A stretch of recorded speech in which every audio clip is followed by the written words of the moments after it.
об эволюции российской нарративной линии и дезинформации в арабских СМИ в течение 2025 года, который стал стратегическим переломным моментом введения российской информационной войны в арабском пространстве. Цель уже давно вышла за рамки оправдания вторжения в Украину. Москва перешла к этапу переформатирования коллективного сознания арабского региона в интересах долгосрочных геополитических задач. Для этого была развернута гибридная кампания, сочетающая традиционную пропаганду с передовыми технологиями и умелым использованием культурных, политических и исторических трещин арабского общества, а также устойчивого недоверия к западной политике. Арабские СМИ фактически превратились в пространство, в постоянное поле информационной битвы, направленной на ослабление западного влияния и укрепление пророссийских альянсов.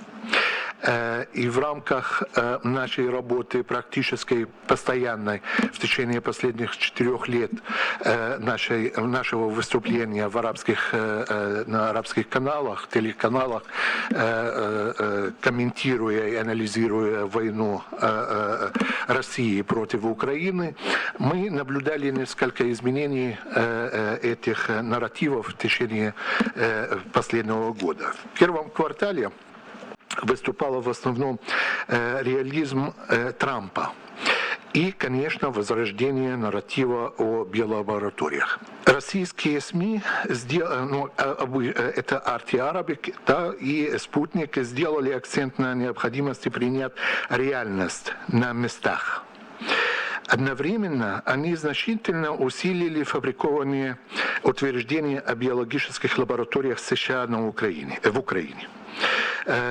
подкрепляя их поддельными доказательствами и якобы арабскими источниками. Эти материалы, конечно,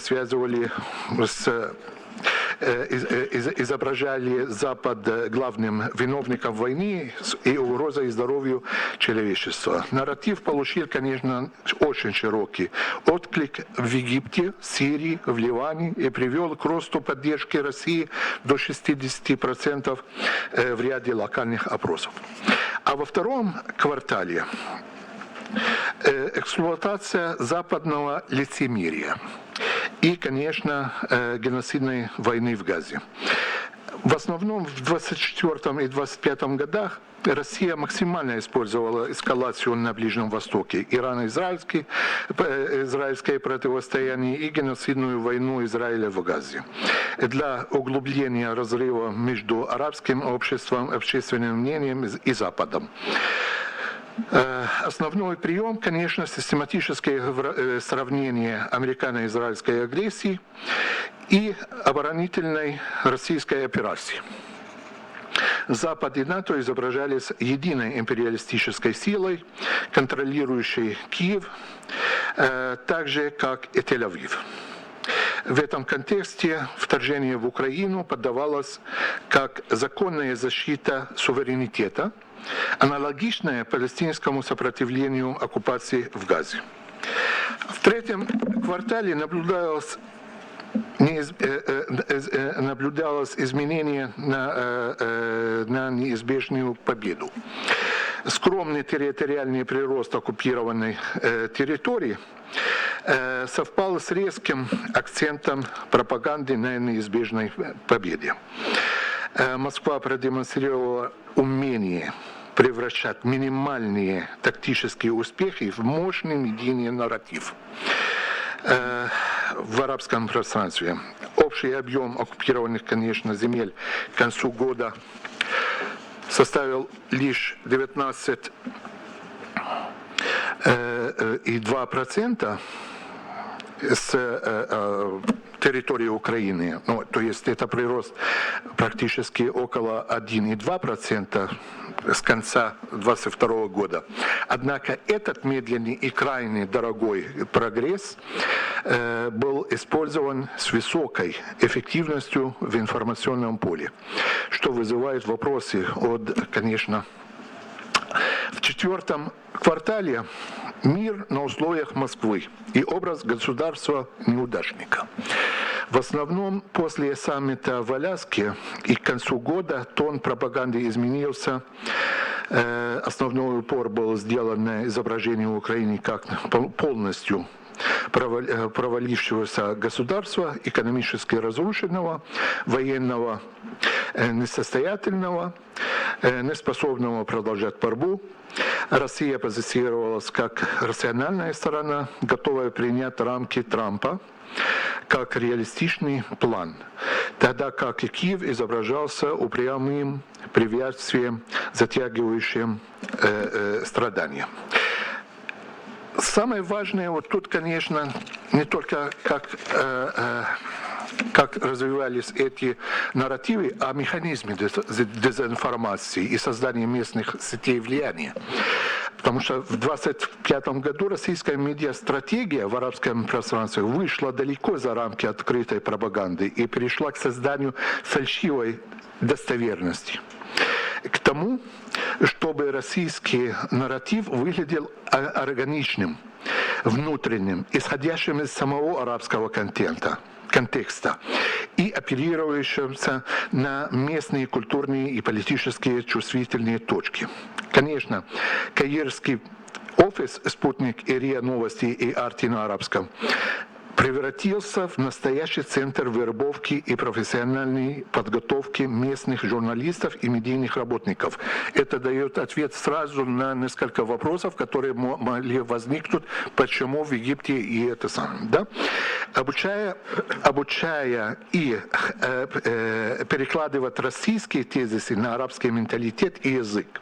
Здесь жестко внедрялись языковые правила, полный запрет слова вторжения, обязательное использование формулы «специальная военная операция», а также постоянная привязка всех материалов к палестинскому вопросу, чтобы придать нарративу эмоционально-моральный окрас, максимально близкий к понятной арабской аудитории.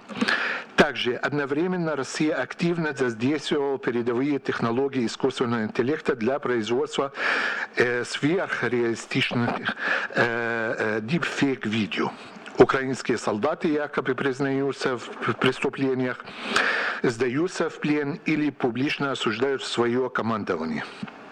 Также материалы стали крайне трудными для распознавания обычным зрителям, что привело к значительному подрыву и способности аудитории отличать правду.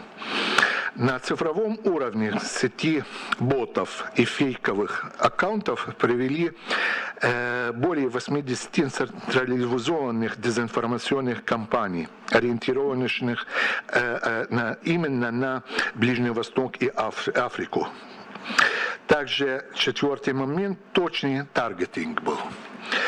Осуществлялся с помощью продвинутого анализа больших данных. Молодежи Египта предлагался контент о двойных стандартах Запада по Палестине и западном лицемерии. Беженцам в Ливане и Иордании нарративы о России как защитницы угнетенных народов от западного вмешательства. Аудитории стран Арабского залива прямые параллели между американским империализмом в Украине и слепой поддержкой Израиля в Газе. Симпатизирующим Ирану и Хезболлы материалы, связывающие сопротивление с российской стойкостью против западной гегемонии. Также соглашение об обмене контентом с официальным арабским агентством. Это Саудовская Аравия и Объединенные Арабские Эмираты и другие. Позволили российским материалам входить в официальный новостной поток без ощущения навязанного иностранного контента. Они становились частью повседневной нормальной повестки. Таким образом, комбинация локальных центров влияния, передовых технологий, адресных цифровых компаний и официальных партнерств дала России возможность превратить свою пропаганду из явной внешней агитации в нарратив, воспринимаемый как аутентичный и внутренний для арабского мира. Конечно, я хочу сразу перейти к итогу и рекомендации. В 1925 году Россия превратила значительную часть арабского медиапространства в инструмент гибридной войны, добиваясь политических побед через изменение общественного мнения. Разрыв между западной и российской версиями в арабском сознании достиг критической глубины. Но для противодействия украинским государственным и медийным институтам, и в том числе всем нам, предлагается следующие линии действий. Первое, конечно, это оформлять свои нарративы и контрнарративы российским нарративом и распространять их максимально через разные платформы. Второе, конечно, нужно запустить совместную украинско-арабскую независимую платформу проверки фактов на арабском языке, ежедневно разоблачающую российские нарративы профессионально и быстро. Сеть должна включать независимые, конечно, арабских журналистов и украинских экспертов, произведя визуальный документальный контент. Это станет надежным украинским голосом в арабском пространстве. Также нужно внедрить масштабную программу медиаграмотности в рамках публичной дипломатии, онлайн и офлайн воркшопы для студентов и молодых журналистов в ключевых арабских странах. Фокус на распознавание их контента, поведенческом таргетинге и проверке источников. Партнерство должно быть с университетами и выдача совместных сертификатов. Это тоже работает. И нужно это делать. Также нужно создать специальный дипломатическо-медийный канал для партнерства с авторитетными арабскими медиа и международными структурами. Цель – это обмен опытом, конечно, и развитие цифровой обороны, создание регионального центра оперативного мониторинга и реагирования на российские кампании в арабском сегменте. При серьезном финансировании, конечно, и политической воле, и последовательном использовании эти меры за 12-24 месяца способны радикально изменить баланс в арабском информационном пространстве и существенно ослабить влияние российской пропаганды. Время еще есть, но оно стремительно уходит. Спасибо всем.